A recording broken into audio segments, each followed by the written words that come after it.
stepped up this semester to take on this additional duty. So I'll ask him back to come up to introduce our speaker. Thank you.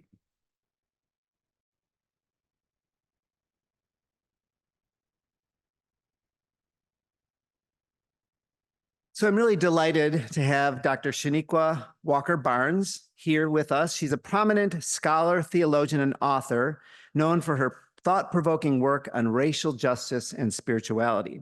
She is currently a professor of practical theology at Columbia Theological Seminary in Atlanta. Dr. Walker-Barnes holds a BA from Emory University in psychology, a MS and Ph.D. in clinical and child psychology from the University of Miami, and an MDiv from Duke Divinity School.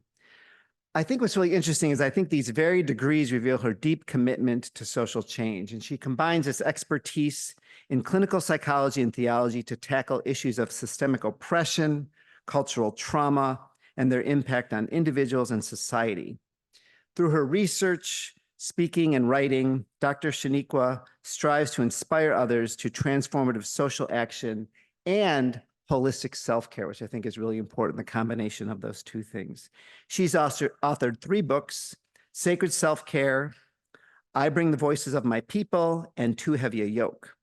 Her faith has been shaped by Methodist, Baptist, and evangelical social justice communities, as well as Buddhism and Islam. So please join me in welcoming Dr. Chanequa Walker-Barnes.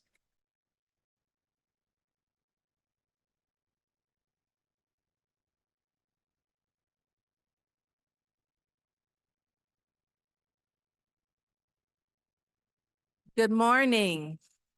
It's a joy to be here with you all. Hey there.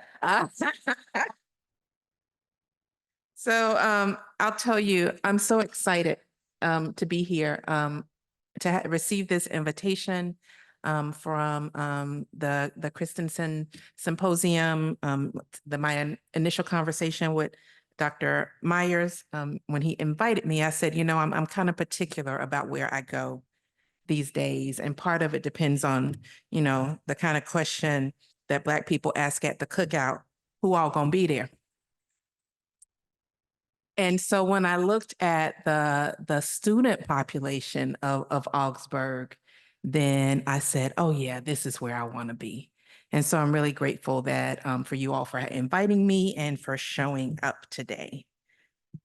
All right, so today I want to talk about my body is my vocation. When I wake up in the morning, there's this internal stopwatch that wakes with me. It tracks my every move, tallying the time that it takes for me to get ready so that I can begin my day. My hope is always to beat the clock, to minimize the time that it takes me to do everything I need to do in my morning ritual, which includes not just getting dressed, but also journaling, meditating, taking a brief walk so I can get some morning sun. The entire routine takes about 2.5 hours. And yet every morning I am tempted to cut back somewhere so that I can begin work as early as possible. I think that maybe I can put my meditation practice off until the afternoon when I have the break that inevitably never comes. Or I think that maybe I'll just skip the walk because I'm going to go to the gym later anyway. These things I think are not as important or as time sensitive as the emails waiting to be answered, the classes and meetings that need to be prepared, the speeches, articles, and books that need to be written. It's not as important as the curriculum night or the PTSA meeting or the principal's advisory council meeting at my son's high school. Not as important as dropping off the laundry, getting to his high school in time to pick him up from his Key Club meeting so that he can go to swim practice, stopping by the doctor's office to pick up the prescription that he and his dad forgot, or even checking to see if they have a plan for dinner. In other words, every morning, I think that my self-care is not as important as the work that is central to my vocation as a seminary professor, as a public theologian, and as a wife and mother. The work that makes my schedule overrun with appointments and to-do lists. One of the perks of being a professor is that in theory, I have a fairly flexible schedule. I mean, unless I have a morning class or a morning meeting, there's nowhere really that I have to be early in the morning. But in my head, I need to start work at 9 a.m. because that's what it takes to get all the work done. And I am a doer. Doing is how I got here. It's how I survived, how my family has survived. I am the legacy of two grandfathers who were escapees from the Southern sharecropping system. And for one grandfather, escape is not a figurative term, it is literal. When he was 7 years old, he and his father stole away from the white sharecropper in South Carolina who owned their labor. And they left in the dead of night and made their way to Florida. Neither of my grandfathers graduated from high school, but both of them had very strong work ethics. Granddaddy Jake was a bricklayer whose skill took him around the country where he built homes and churches and lots of fast food restaurants. My maternal grandfather, Joseph, didn't hesitate to work 2 jobs to provide the life that he wanted for his family. Eventually, both of them bought homes in East Atlanta. Granddaddy Joe and his family of 8 children became the first Black family to integrate the all-white Fayetteville Street. And then just 2 miles away, Granddaddy Jake's family became the second Black family to integrate South Howard Street.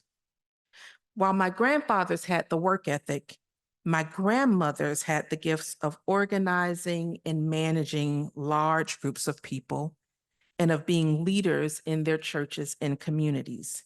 They were the family's teachers and communicators and caregivers. Both of them only had a high school education, but they encouraged their children's and grandchildren's academic pursuits. My paternal grandmother, whom everybody called Honey, she was an avid reader who would go to discount and used book sales to fill her shelves with everything ranging from Alex Haley to Stephen King. My maternal grandmother maintained a subscription to the Reader's Digest, including their condensed book series. So whenever I was with my grandparents on the weekend, I would find something to read and then make it my goal to finish reading that thing before my mom came to pick me up on Sunday afternoon. My mom was no stranger to hard work herself. She was the eldest of 8 children and a single mother of 2 children. She taught me discipline, including the importance of having a regular sleep schedule and waking early every day to get the day started. As a college freshman, I was notorious on my dorm for going to bed by 11 p.m. each night because I needed to get up at 7 a.m. and I had to get my 8 hours because my mom taught me that the 8 hours were non-negotiable. When I was in undergrad, being both an overachiever and a first-generation college student, I made the error of having 2 majors and a minor. That is an error for any of you who might be doing the same thing. In addition to that, I was a leader in multiple organizations, and I worked about 10 to 15 hours a week in the work-study job that funded my food and other needs.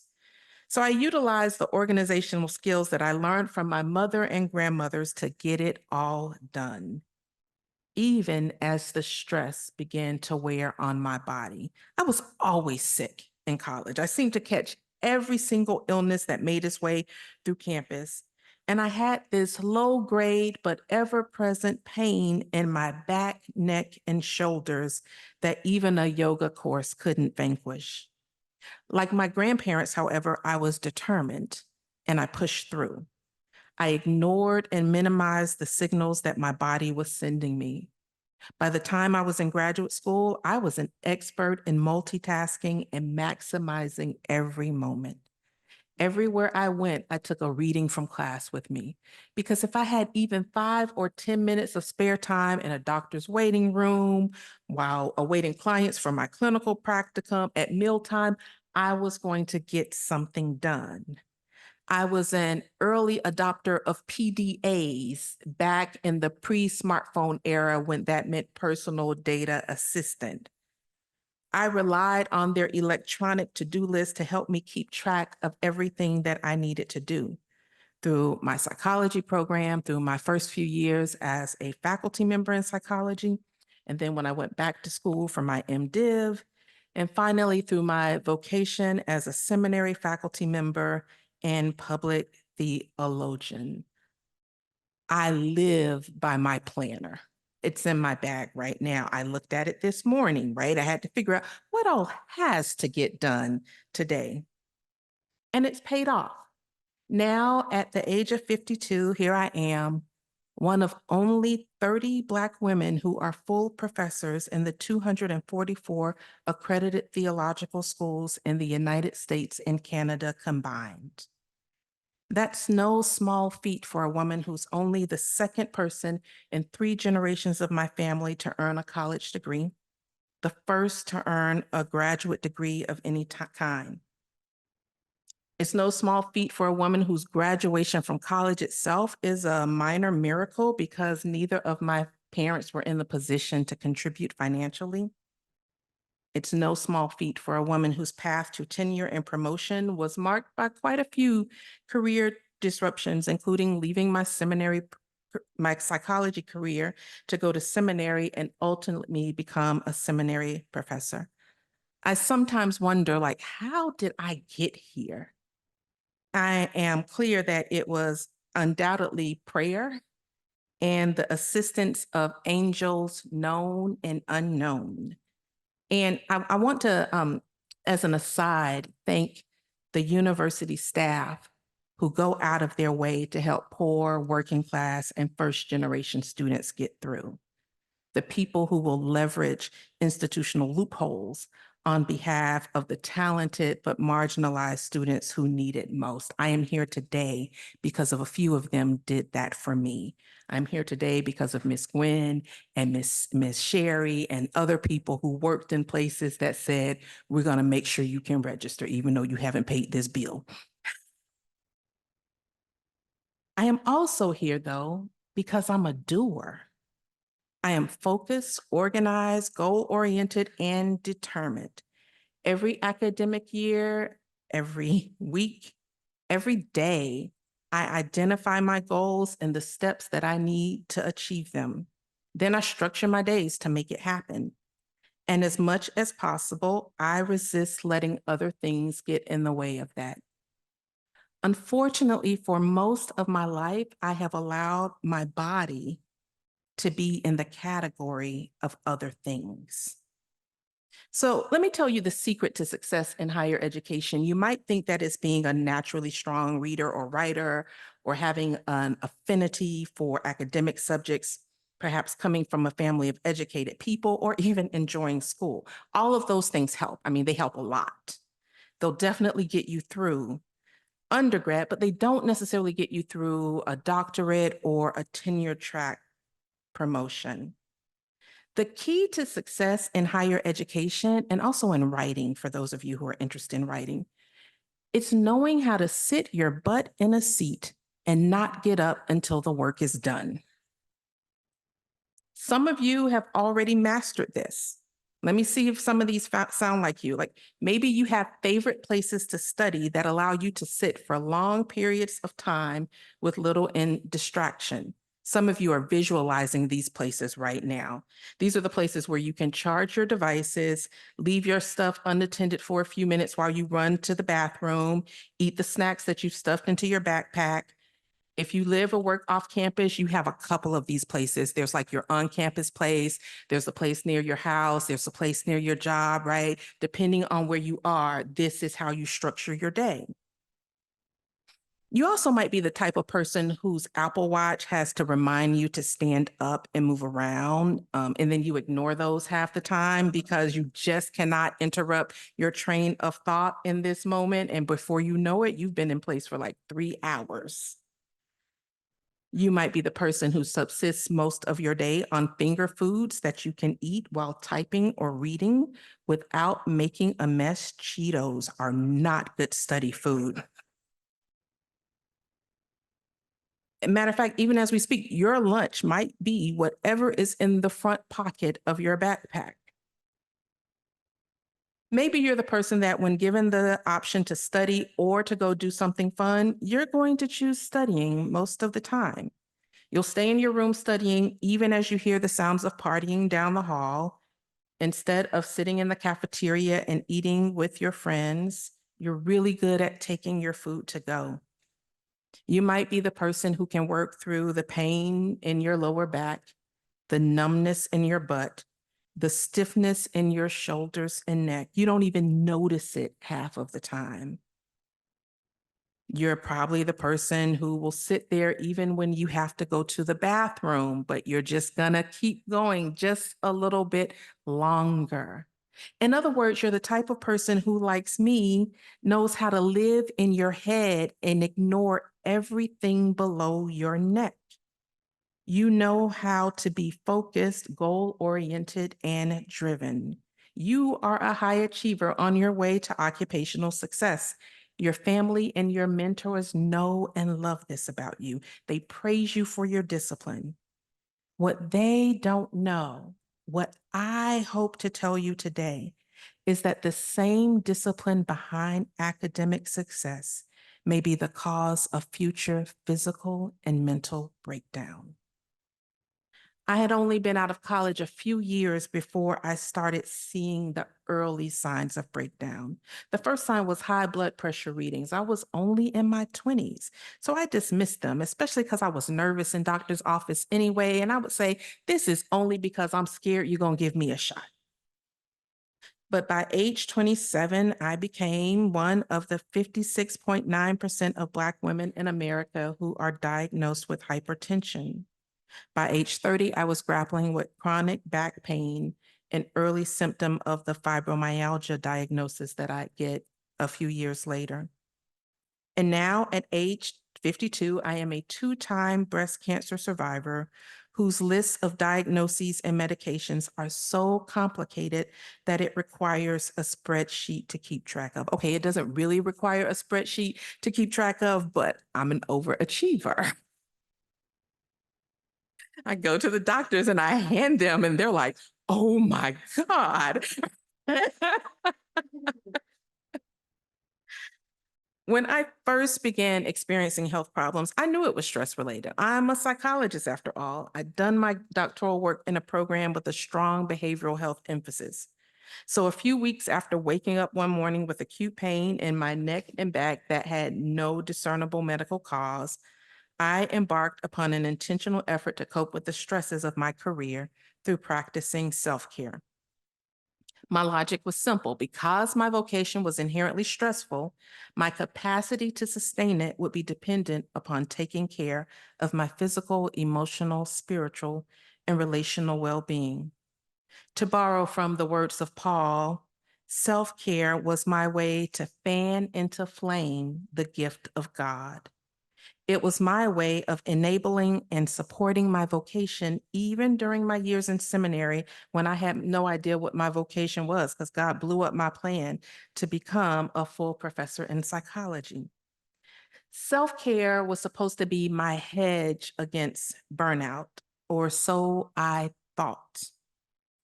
For the past 20 years, I'm pretty sure I have been more diligent about self-care than almost anyone that I know. My wellness plan includes regular meditation, yoga, physical exercise, staying hydrated, eating healthy, getting enough sleep, massage, acupuncture, talk therapy. That doesn't even include the number of things that I've tried but then discarded. Still, the diagnoses kept coming, and so did the signs of burnout. In May of this year, as the academic year was drawing to a close, I was feeling the signs of burnout really acutely. Now, we often use that term burnout in ways that kind of minimize how serious it is. But according to the World Health Organization, burnout is a syndrome conceptualized as resulting from chronic workplace stress that has not been successfully managed. It was characterized by three dimensions: feelings of energy depletion or exhaustion, increase mental distance from one's job or feelings of negativism or cynicism related to one's job, and reduce professional efficacy. Now, I have issues with that definition because it focuses only on work and it minimizes burnout that can happen through caregiving and other types of work that are often deemed women's work.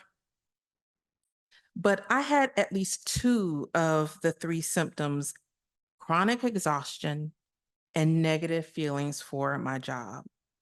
I was tired most of the time, and I kept experiencing many fibro flares, bouts of pain that kept me awake at night, fatigue so severe that I managed to only do one or two things before crashing for the rest of the day.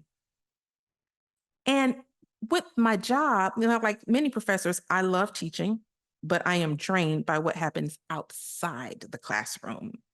The bureaucracy, the nonstop email avalanche, the continuing press of committee work and meetings that really we could have handled over an email. The past year was especially difficult, not because my institution did anything wrong, but because academia, like ministry, is a high stress, high satisfaction environment. Those of us who are in higher education are dedicated to our jobs and we get a strong sense of satisfaction from our work, but we are often emotionally depleted by the irregular work hours, the constant deadlines, the unrealistic expectations, institutional and societal politics, and a decreasing sense of institutional support.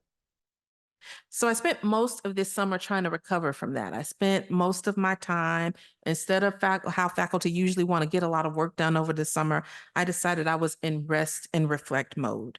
I needed to recover from the prior year and also discern how I could approach this year differently.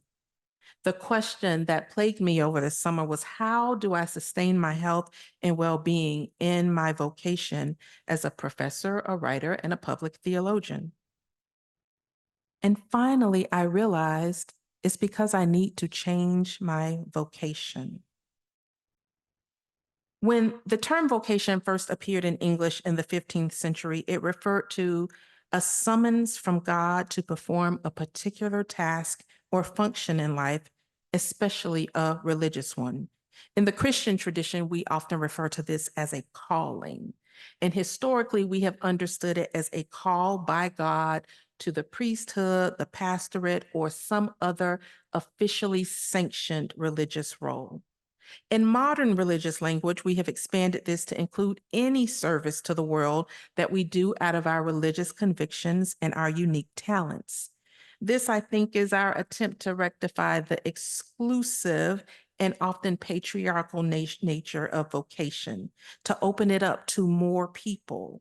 We also do this when we use vocation in a secular sense to mean our occupation or any work that we are regularly employed in. In either sense, vocation has been understood in terms of doing. And not just any doing, but doing that is outwardly oriented, that benefits people or organizations beyond ourselves. Urban von Wald, a Catholic biblical scholar, writes, in this sense, the notion of vocation is born of the conviction that one's life task can be chosen and lived out in some sort of response to a divine invitation. It is a combination of recognition of one's own talents as God-given with the conviction that such talents, if used well, can contribute to the betterment of the world.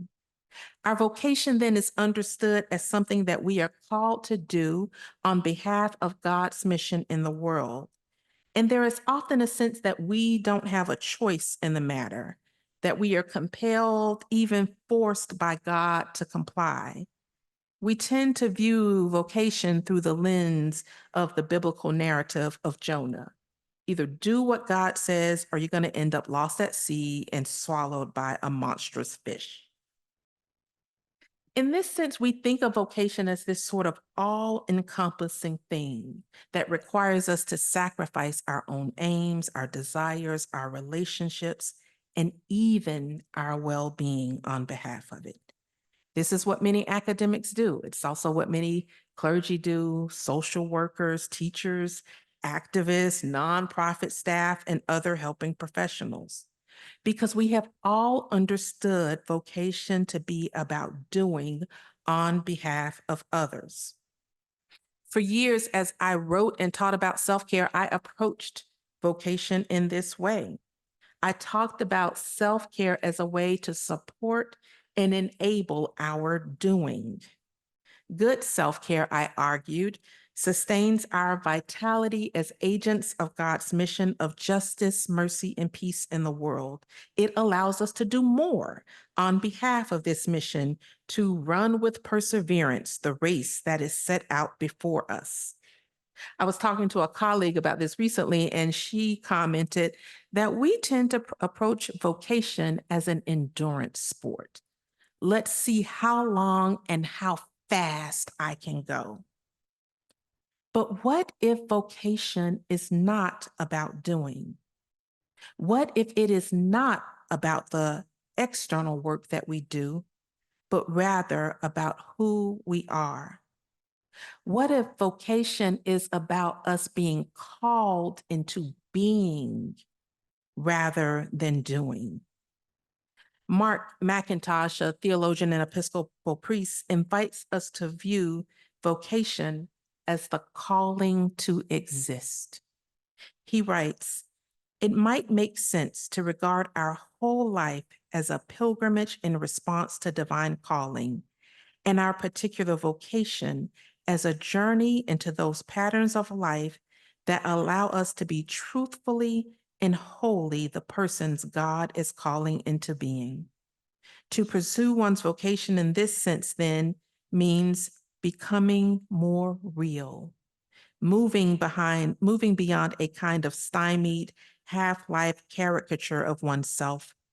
It means moving beyond a response to calling that is merely a biological drive to go on existing, and towards a listening, responding, choosing, delighting personhood. This kind of personhood involves the risk of setting out from the self given to us by our biology or constructed for us by our culture, and embracing the call to relationship with others who stretch us beyond the limits even of what we thought of as ourselves, and on into a deeper truthfulness of being. This is the calling, the vocation that religious thought understands as the calling into being by virtue of a calling into relationship with God. Vocation is a call into authentic being with ourselves, with others, and with God. Vocation is about embodiment, the relationship between our body and our experience. For the Abrahamic religions, Judaism, Christianity, and Islam, our vocation is rooted in our existence as beings who are beautifully and wonderfully created by God in God's own image and likeness. As the psalmist writes, "You are the one who created my most innermost parts. You knit me together while I was still in my mother's womb. I give you thanks that I was marvelously set apart. Your works are wonderful. I know that very well." In the Abrahamic traditions, each one of us is God's good gift of creation. I think about us, that creation, as our first and ultimately gift and responsibility from God. Ourselves are literally God's gift to us to allow us to experience this life. We have no way to experience life apart from the body. Yet far too often, our vocation, our sense of vocation, our understanding of it tempts us to believe that we are living for something out there beyond ourselves. What I want to impart to you today is that each of us, we might have multiple vocations, but our first one is the same. Every one of us, no matter what our background is, our race, our religion, our gender identity, our sexuality, our language, our nationality, our first vocation is our body. tending to the vessel that God has entrusted us with. It is only that enables us to do everything else. Our primary vocation is to steward God's good gift with gratitude, with care for ourselves, to nurture our wellness and our wholeness. I'm trying to live into this lately. And part of the way I do it is by arguing back with myself when my inner voice in the morning tells me, you don't have time, you got to hurry up and get to work. And I remind myself, I do have time. In fact, the only time I have, the only time the body has is this one right here, is this moment. I can't get this moment back. So wellness that I choose to put off in this moment, I can't recover it later. This is the only moment. This morning, that meant getting up in a hotel room and deciding that I was going to do my full morning ritual. And so I got up and I did some yoga, and I even made it up to the pool to do a little water walking in the morning. And I sat down and ate breakfast without multitasking so that my body could be in rest and digest mode when I was eating, as opposed into a stress mode when I was eating, which shuts down our digestive systems, right? That's the relationship between stress and our digestion problems. And I gave myself the time. It meant that I didn't practice the talk the way I wanted to, right? But I also had to trust in my ability to be okay. I had to trust in the goodness of God in this moment that it would be okay. That's a hard thing to do when you are a first generation person. If you are a minoritized individual who always thinks that you have to do more by yourself to get a leg up. But God's goodness is sufficient for us indeed. And our bodies and our health is sufficient for us as well. I want to end there because I wanted to leave plenty of time for conversation and dialogue. And so, yeah, I don't know how we want to do this. We didn't talk about how we wanted to do this part. Yeah, thank you all.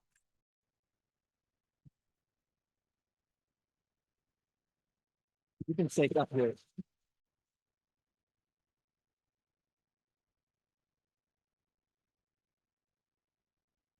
So we want to open it up to conversation with Dr. Chanequa, and Janice is in the back on this side. I will be in the back on this side with the microphone.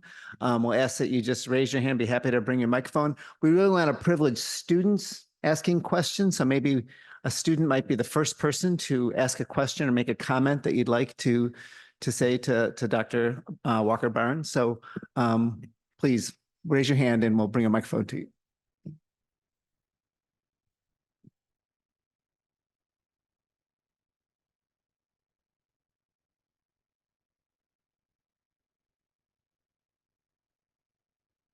Originally, how did you come to this realization?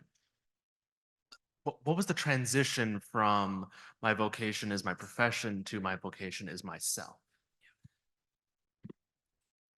It took a teacher that I hope none of you have, which is cancer, and having it twice, right? And really having to wrestle with that to make it through treatment the one time, and then 4 years later to have a recurrence. And each time, cancer is not necessarily caused by what we do, but I had to grapple deeply with how I was living my life, and in part with this idea, living with the reality that there could be a ticking time bomb inside of me, right? This idea that it can come back at any given moment.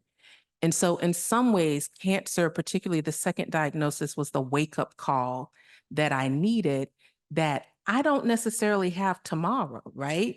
I don't have years from now. I can't do this thing that many of us do where we work and we grind and we grind and we hope that, well, in retirement or some point later, I'm going to get to enjoy my life. Along with that was the reality that many of my colleagues, particularly my African-American colleagues in higher education, never make it to retirement, right? Katie Cannon, James Cone, Lynn Dart, like I named so many people, like they don't make it to retirement. And so it also made me really grapple with the fact that I can't assume that I'm just going to work myself like almost to death, and then I'll get to rest after our retirement, or I'll get to enjoy things after retirement. And it helped me to realize that, again, oh, today is the only day. This moment is the only moment I know I get to have. And at the end, what do I want to say that I spent my time on? Who do I want to say that I spent my time with is part of that as well, right? Do I want to say, because as a academic, I'm very good at sacrificing relationships for the sake of my work, right? I know how to, well, I can't come to the event. I've got work to do. And I had to realize that I had to change those priorities, because ultimately who I wanted to spend my time with was people who love me and people that I love, right? So it was with my family and friends, and I had to make room, but that meant I had to say no somewhere. So it was really that combination of things that helped me to realize that I wish I had realized it earlier, right? I wish I had realized it a lot earlier, that I was overdoing a lot all the time in every capacity in my life.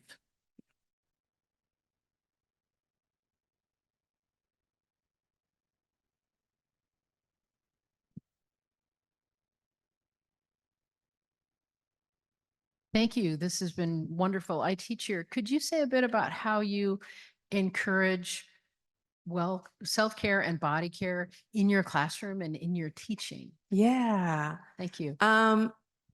First of all, I started with advising. Anytime I have to advise students, I say, what are you taking? And these are students. Sometimes it's not even students who are my advisees. And I say, what are you taking? And I'm immediately thinking about their load. And I have told students, no, you'll kill yourself. You will regret this if you take this, right? And so part of it is trying to balance their courses.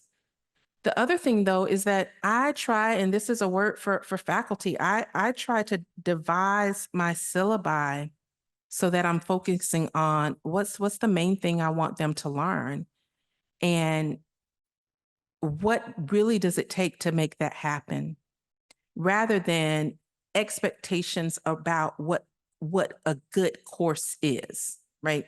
I don't do a lot of research papers, right? But for a long time, I thought a class has to have a good paper in it. You got to have a test or a paper, one or the other. You got to have those, right? And I've pretty much jettisoned both of those in most of my teaching. I look at the reading load. I say, if I can't do the work, they can't do the work, right? So I look at, is this a reasonable amount of reading? I know there are often institutional expectations about how much reading you have to have in a week. I've been at places where there was a number we were supposed to aim for. Well, that number was unrealistic. I had a hard time getting through it, so they probably have a hard time getting through it, right? And so it's always, I'm thinking about the people, and I'm thinking about us as a collective. I pace out work. So a lot of my classes, I front load with the heavy work, because at the end of the semester, we're tired and we need to coast a bit. So I don't do big assignments at the end of the semester, because nobody has the bandwidth for that anymore.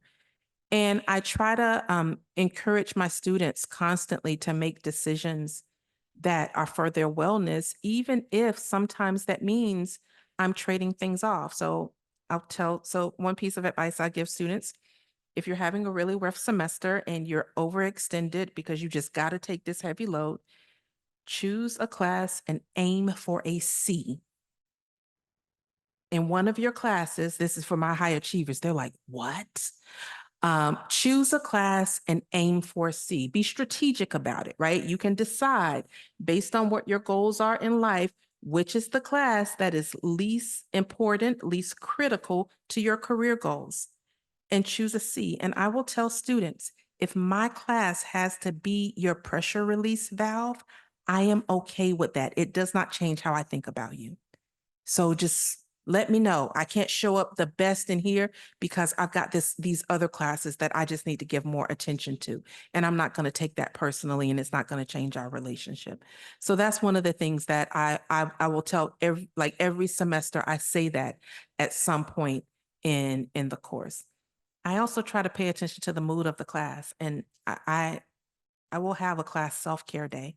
It really helps that I teach pastoral care because I can do that and say that it's consistent with the learning outcomes. But I'd be like, I think we all need a mental health day. We're not having class next week. But that is also part of what I hope is a pattern that I want students to be able to take up for themselves. Check in with how they're doing, say, I need a release. It actually enables learning. When we're tired, we can't learn. When we're stressed out, we can't learn. So sometimes if we take a step back, then we actually come back better. So those are some of the things that I try to do.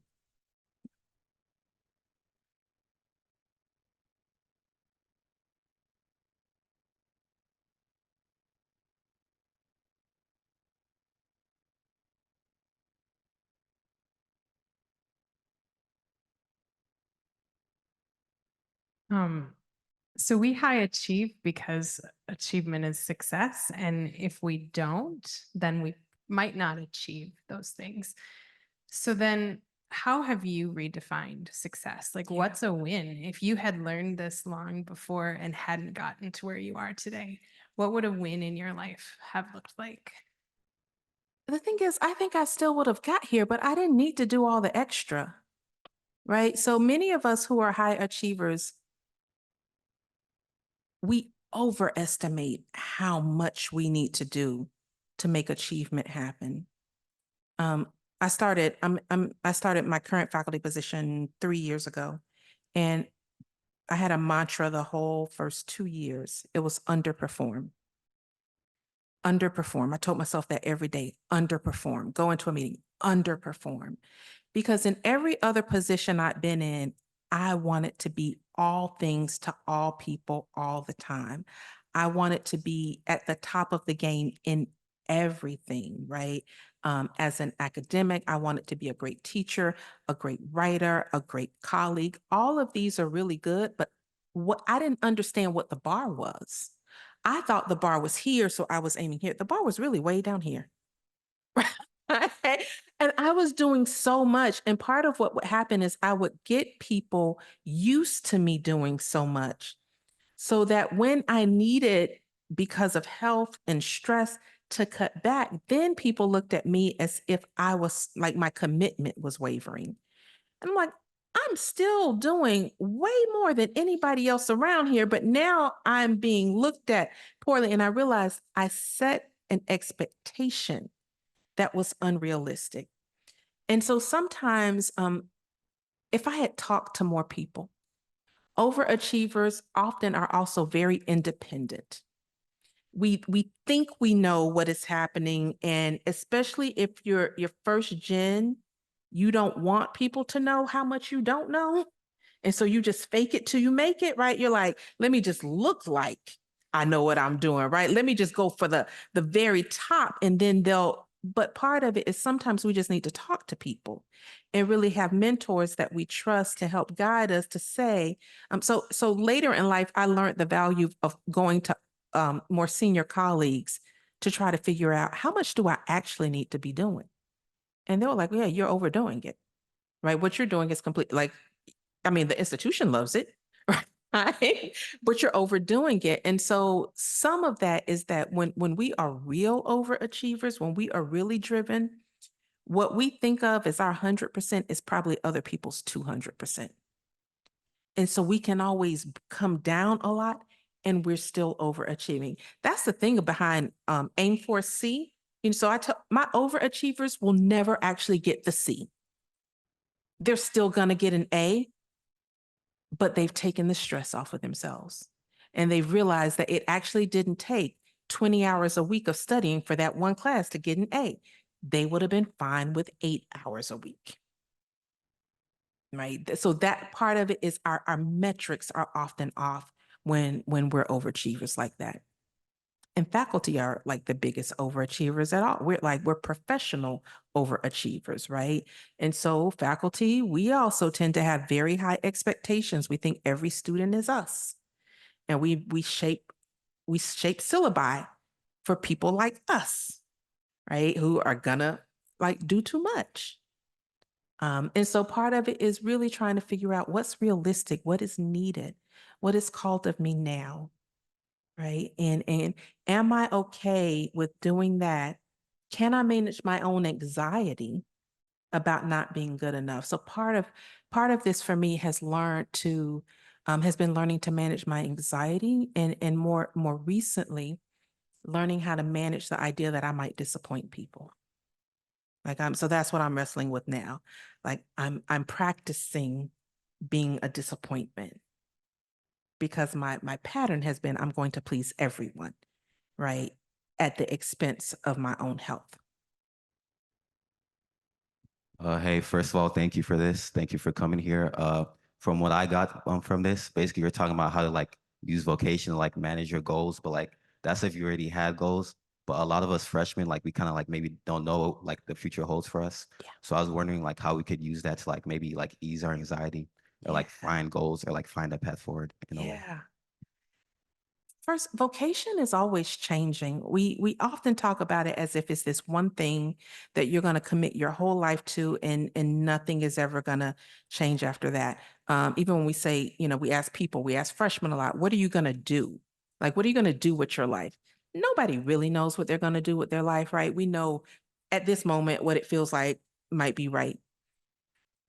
In that sense, then, vocation, I would encourage you to think, like, my vocation is to live. My vocation is to live and be well, and hopefully find something that I enjoy in the meantime, right? When I was in seminary, so I was very committed to my career as a psychologist. I mean, I was on the fast track to tenure and promotion when I heard God's call, and it just knocked me completely off track. And I ended up back in seminary, and I agonized for a good 5 years, the whole time I was in seminary, a couple of years after it, over what I was supposed to do. Like, literally, I have a whole journal. I had this journal that was just for my spiritual discernment.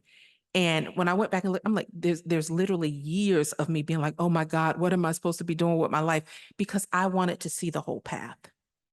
I wanted to see the whole path and map out the whole path. And the fact that I couldn't do that caused me so much anxiety. And I finally realized that it was because there wasn't a one thing. Many of us, particularly people of faith, we have been taught that there is one thing that God destines for us to do, and our task is to figure out what that one thing is. I finally realized that as long as I was being faithful and responsible with my gifts, I could do anything I wanted to do, because God gives us free will, right? And freedom of choice. And so I began to get clearer about what matters to me. What are my values? I want to do good in the world. Okay, how can I do that? Right. And then it became a way of separating. So I don't think of my job and my vocation as the same thing. My job, I am very fortunate that my job allows me to live into my vocation. Right. I do believe my vocation is to be an agent of God's mission of justice and healing in the world. My job as a seminary professor allows me to do some things in accordance to that vocation. So part of it is just trying to figure out who you are and what matters to you, and what mark you want to make on the world. That in the world can be as small as your family, your neighborhood, your city. The world doesn't have to be some big, huge thing, right? But figure that out. And then what work might allow you to do that? Sometimes it's in the work. Sometimes it's outside the work. Sometimes work just pays the bills, and you find other ways to live into your vocation. Enjoy the journey. more than anything, enjoy the journey, because that's all we have is the journey, and it changes, and it's full of such, it can be full of such wonder if we allow ourselves to just experience it rather than saying, I got to figure out that one thing. And if I'm not on that one thing right now, I'm wasting my time. There's no waste. Yeah, I hope that gets to the question a little bit. And meanwhile, you have to deal with parents and stuff asking you what you're going to do, right? Like that's part of the issue. It's like, even if you deal with your own anxiety, you're constantly dealing with folks who are like, why are we sending you to school? What are you doing this for? You know? And so you have to sort of manage that as well. And how do you practice self-care, and how do you manage it around your work life and personal life to practice it? Yeah. So my self-care now is pretty complex, but it started, I started with a few things. When I first started this journey, it was, I want to eat right. I want to exercise. I want to start my day with reading scripture, praying and meditating. Those were, and I want to hydrate. Those were like the 4 things I did, right? And every day, like, this is the goal. If I can just do this. Over the years, it's become more complex as I learn more about my body, more about what my body needs, right? So for me, self-care also is a lot about boundaries and saying no. I'm at a point in my life where my goal is to say no to almost everything. Like, because first I was like, I just need to say no more. But then I realized that I was like rationing my no's, because if I said no to one person, then I felt guilty. So then the next somebody that asked me, they were automatically getting a yes because I was feeling guilty. So then I just was like, no, just say no to everybody. And then I have to convince myself that something deserves my yes. When you're talented, you're always going to have more opportunity than availability. You will always have more opportunity than you can take on. You get to exercise choice, right? And if you're coming from a marginalized background, that doesn't always feel like something you're good at living into, right? You don't know what that means, right? You're like, no, I got to take this opportunity because this is the thing that's going to help me get there, right? And over time you realize, but I actually can't. Like, if I take all the opportunities, like, I really will kill myself. And so you have to begin to make choices. And once you realize, oh, I have the power to choose, I can decide this seems aligned with my interests right now and my needs, and this doesn't. So I have like a whole flow chart. I'm an overachiever. So there's a literal flow chart that that lays out how I make decisions, right? About whether or not I'm going to say yes or no to something. But yeah, lots of boundaries, medical care, going to the doctor. Like, self-care isn't always fun. Self-care is like my every 3-month dentist appointment, because my teeth don't like to wait 6 months. So it's about knowing I got to go do this appointment even though I don't want to. It's about, I'm going to go to bed at a certain time and make sure I get enough sleep because my body needs that, right? Most self-care is not necessarily things that cost us money, but it does take us time and effort and attentiveness to ourselves. So I think we're about out of time. So I just want to take this last moment to thank Dr. Chanequa for being here with us and for sharing such wonderful ways. Thank you. Thank you all.